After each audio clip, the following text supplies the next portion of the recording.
embrace Islam are saved from the punishment in the hellfire, or at least come under your protection. But if it had been Allah's will, He Himself could certainly have punished them without you. But He lets you fight in order to test you, some with others. But those who are killed in the way of Allah, He will never let their deeds be lost.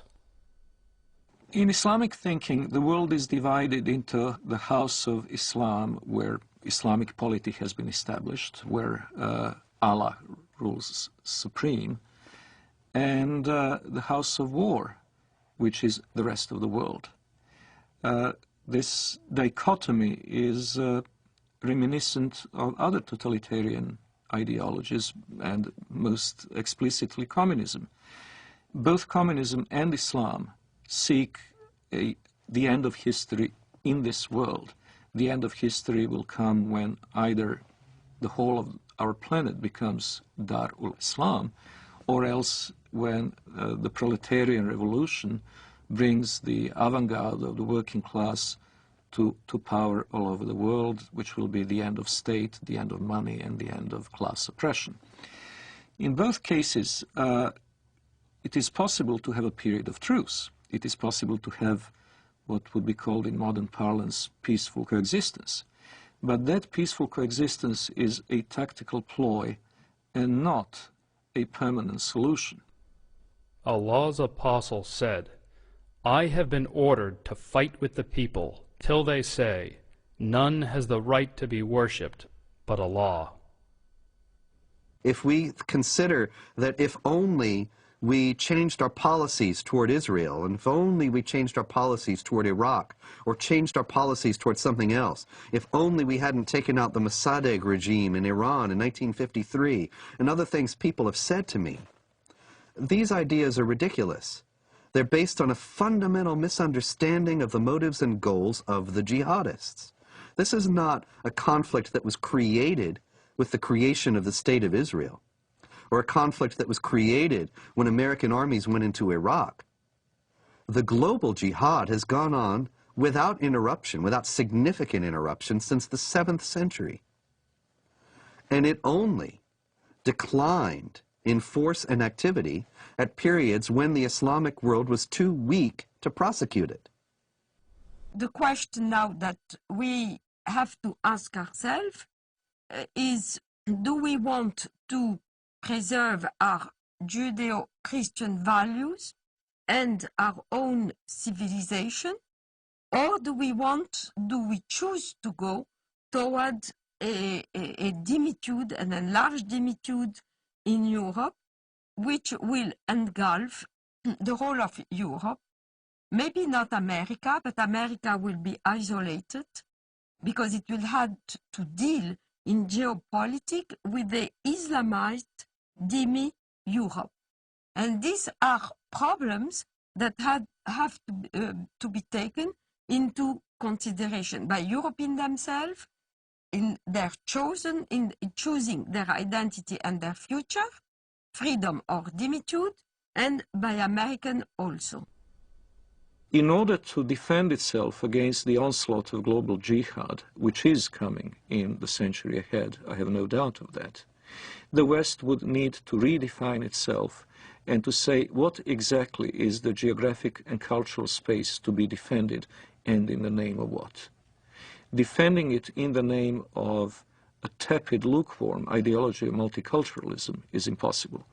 Multiculturalism and postmodern liberalism are not worthy dying for.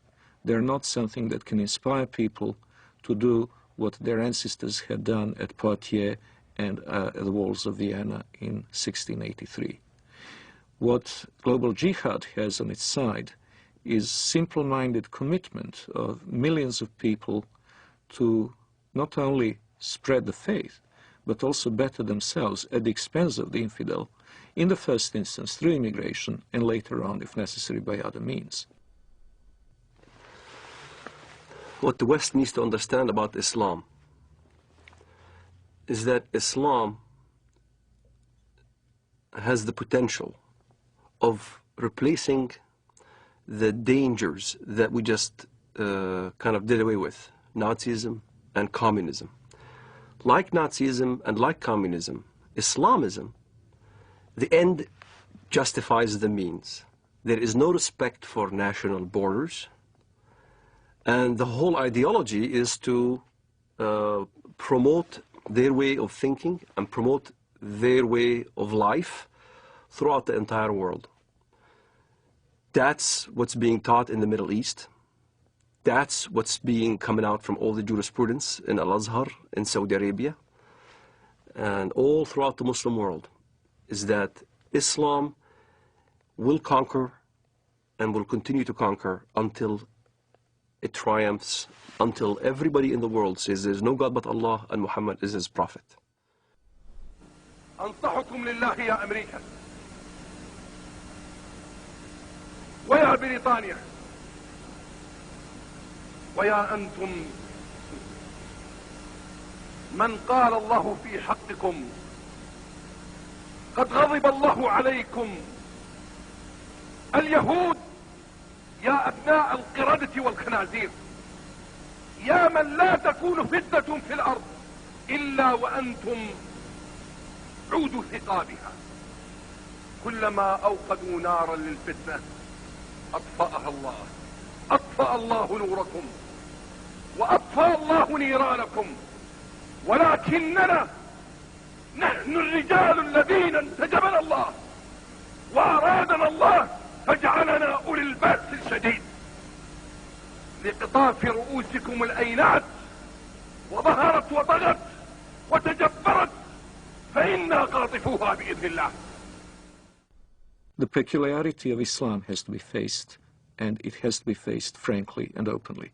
Unlike others, and I am again saying this in the full knowledge that it will offend some Western ears, unlike the Hindus, unlike the Confucians, unlike the animists of sub-Saharan Africa, the Muslims have inherent tendency to expand and to convert the rest of the world not only to their religion, but to their outlook and to their legal and moral system. They will not state this openly while they're in a minority in the countries to which they immigrate, but we have seen this time and over again throughout history. Once they reach the numbers necessary to impose their will, they will do so.